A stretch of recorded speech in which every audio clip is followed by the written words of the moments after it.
तो what if के season 1 में ही हमने देखा था कि जब स्टीव रॉजर्स के बदले पेगी कार्टर को सुपर सोल्जर सीरम दिया जाता है तब क्या होता है। हमने देखा था कि Peggy Carter super soldier serum लेके बन जाती है कैप्टन कार्टर, लेकिन वही स्टीव रॉजर्स पेगी के साथ देने के लिए एक आयरन मैन मार्क 1 जैसा सूट पहनता है जिसका नाम होता है हाइड्रा स्टॉम्पर, जिसको बनाया था टोनी स्टार्क के पिता हॉवर्ड स्टार्क ने। तो व्हाट इफ सीजन 2 के एपिसोड 5 की स्टोरी कंटिन्यू होता है व्हाट इफ सीजन 1 के एपिसोड 1 के एंडिंग से ही। एपिसोड की स्टार्टिंग में हम देखते हैं कि नताशा कैप्टन कार्टर को एक शिप में मौजूद कंटेनर की तरफ दिखाती है जहां हाइड्रा स्टॉम्पर मौजूद था और पेगी के सामने जाते ही हाइड्रा स्टॉम्पर ऑन होके हमला करने लग जाता है। तब किसी तरीके से बचते हुए पेगी शील्ड को हाइड्रा स्टॉम्पर की तरफ फेंक देती है। शील्ड जाके लगता है हाइड्रा स्टॉम्पर के हेलमेट में और हेलमेट खुल जाता है। तब हम देखते हैं कि हाइड्रा स्टॉम्पर के अंदर अभी भी स्टीव मौजूद है। इसके बाद ही हाइड्रा स्टॉम्पर बहुत सारे मिसाइल शिप की तरफ फायर कर देता है। तब ठीक समय पेगी और नताशा शिप से कूद जाते हैं और तभी शिप ब्लास्ट हो जाता है। इसके बाद पेगी निक फ्यूरी के पास जाकर इस बारे में पूछती है क्योंकि पेगी को बताया गया था कि एक मिशन के दौरान हाइड्रा स्टॉम्पर और स्टीव दोनों ही खत्म हो गए हैं। तब ब्लैक विडो बोलती है कि शायद उस मिशन के बाद रेड रूम स्टीव को पकड़ के ले गए होंगे, जिसके बाद उन्होंने स्टीव के ऊपर एक्सपेरिमेंट किया होगा। इसके बाद हम देखते हैं कि बकी शील्ड के एक काउंसिल मेंबर है जिसके ऊपर हाइड्रा स्टॉम्पर हमला कर देता है, लेकिन ठीक समय कैप्टन कार्टर आके बकी को बचा लेती है। फिर एक घमासान लड़ाई होता है कैप्टन कार्टर और हाइड्रा स्टॉम्पर के बीच। फिर दोनों बहुत देर तक लड़ने के बाद आसमान की ऊंचाइयों में चले जाता है जहां कैप्टन कार्टर अपने शील्ड से हाइड्रा स्टॉम्पर के चेस्ट में एक जोरदार बाढ़ करती है जिससे हाइड्रा स्टॉम्पर बंद हो जाता है। जिसके बाद ब्लैक विडो अपने क्वीन जेट से गिरते हुए कैप्टन कार्टर और हाइड्रा स्टॉम्पर को गिरने से बचा लेती है। तब हम एक आइलैंड में कैप्टन कार्टर और नताशा को बात करते हुए सुनते हैं कि स्टीव को अगर इस सूट से निकाला गया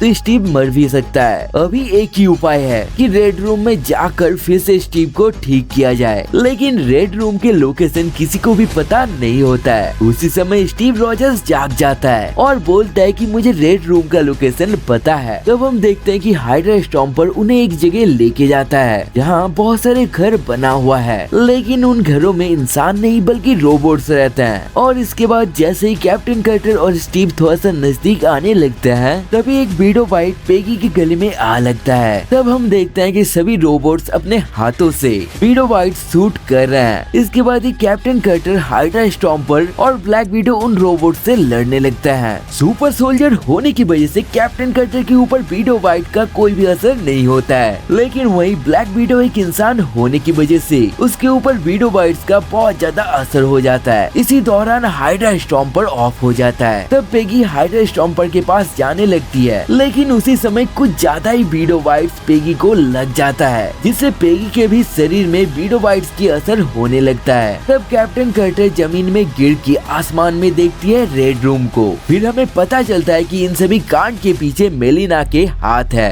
जो नताशा की माँ होती है, और हमें पता चलता है कि हाइड्रा स्टॉम्पर इस पूरे वक्त में मेलिना के साथ ही था। असल में मेलिना कैप्टन कार्टर और नताशा को उस जगह लाना चाहती थी। इसके बाद ही लड़ाई शुरू हो जाता है। कैप्टन कार्टर से फाइट करता है हाइड्रा स्टॉम्पर और नताशा मेलिना के साथ आई विडो से फाइट करने लग जाती है। इस फाइट में पहले तो विडोस नताशा के ऊपर भारी पड़ने लगती है, लेकिन इसके बाद ही नताशा एक रोबोट की टूटे हुए हाथ को उठा के विडो बाइट शूट करती है जिससे सभी विडो ढेर हो जाती है। तभी मेलिना आके नताशा को बुरी तरीके से पीटने लग जाती है। वही कैप्टन कार्टर फाइट कर रही थी हाइड्रा स्टॉम्पर से, लेकिन कुछ देर लड़ने के बाद कैप्टन कार्टर अपने शील्ड फेंक के बोलती है मैं तुमसे और नहीं लड़ सकती। ये सुनने के कुछ देर बाद स्टीव भी रुक जाता है और रेड रूम को तबाह करने के लिए ऊपर की तरफ जाने लगता है। वही दूसरी तरफ मेलिना नताशा को मारने वाली थी, तभी नताशा ग्रैपल गन से हाइड्रा स्टॉम्पर को पकड़ती है। वही रस्सी का दूसरा हिस्सा मेलिना के पैरों पे बांध देती है जिससे मेलिना